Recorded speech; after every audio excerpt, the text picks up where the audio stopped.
Wabarakatuh. Saya Teddy Anwar dari divisi membahas dari suatu artikel dengan judul Bagaimana Menjadi Pengaruh Positif Bagi Orang Lain.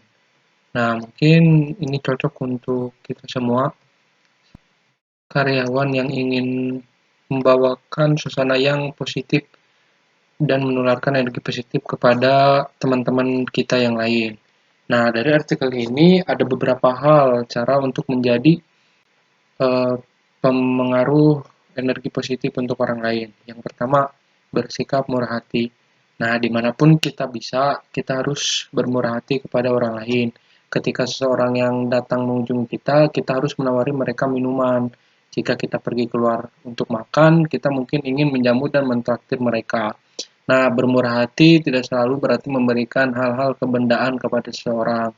Yang benar-benar penting adalah bermurah hati dengan waktu kita, bersedia untuk belajar tentang seseorang, mendengarkan masalah-masalah mereka secara bersungguh-sungguh adalah karunia yang luar biasa yang tidak boleh diremehkan. Hal ini membuat orang merasa diterima dengan tenang, dan hasilnya pun mereka akan bahagia dan merasa nyaman saat berada dengan kita. Ini adalah langkah pertama agar terbuka pada pengaruh positif kita. Nah, untuk yang kedua yaitu berbicara dengan cara yang menyenangkan. Nah, untuk membuat orang lain lebih terbuka kepada diri kita, kita perlu berbicara dalam cara yang ramah dan menyenangkan kepada mereka. Ini berarti dalam cara yang dapat mereka pahami, menggunakan bahasa yang dapat mereka mengerti juga, serta berbicara dalam kerangka kepentingan mereka. Nah, pada dasarnya kita hanya perlu membuat orang lain nyaman dengan kita. Kita pun harus menanyakan kesehatan mereka dan menunjukkan perhatian apa yang terjadi dalam hidup mereka. Nah, apabila seseorang tertarik mengenai sepak bola, kita jangan mengatakan sungguh bodoh, itu hanya membuang-buang waktu misalkan. Nah, ini pokoknya yang penting karena jika kita mengatakan itu, mereka tidak akan mau menerima kita. Mereka hanya akan merasa bahwa kita memandang rendah mereka.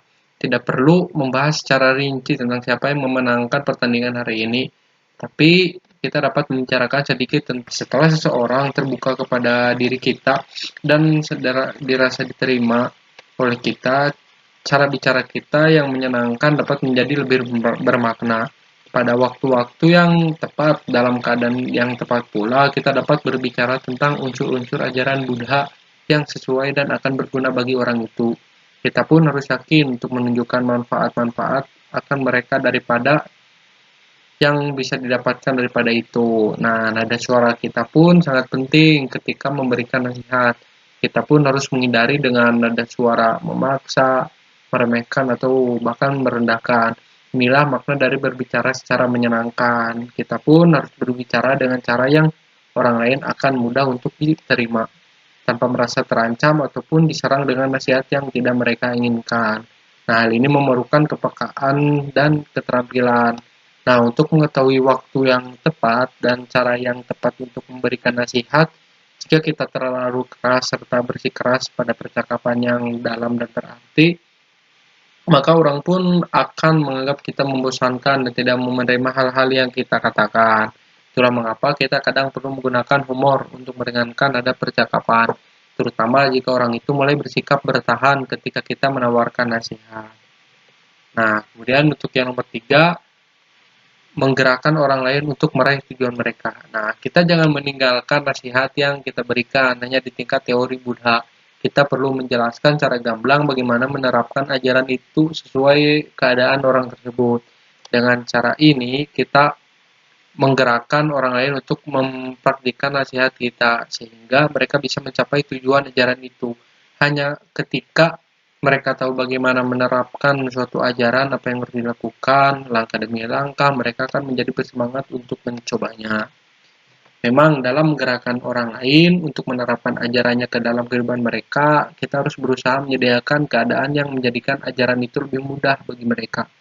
Ini berarti kita lebih dahulu menjadikan segala sesuatunya secara sederhana, terutama untuk orang yang tidak memiliki pengalaman dengan ajaran Buddha. Tapi perlahan-lahan kita menuntun mereka ke cara yang lebih rumit dan lebih lanjut. Sehingga pun mereka memperoleh rasa percaya diri untuk tetap gigih dan melanjutkan cara-cara itu. Dan yang keempat, sejalan dengan tujuan. Nah, Salah satu hal yang mematahkan semangat orang yang kita beri nasihat adalah mereka memandang kita sebagai orang munafik. Untuk mencegah mereka berpaling dari ajaran itu, kita perlu memberikan contoh yang baik dengan bertindak sesuai dengan apa yang kita sarankan. Jika kita mengajarkan cara-cara Buddha kepada seorang untuk mengatasi kemarahan, misalnya, tapi kemudian kita membuat kegaduhan ketika bersama mereka di sebuah restoran misalkan atau di tempat kafe, kita harus menunggu setengah jam untuk makanan kita. Apa yang akan mereka pikirkan tentang ajaran-ajaran Buddha mengenai pengendalian kemarahan?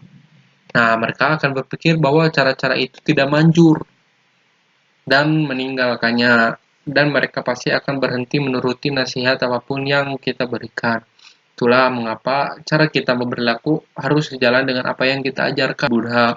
Jika tidak mungkin kita bisa menjadi contoh sempurna bagi siapapun. Namun kita pun harus selalu berusaha sebaik mungkin.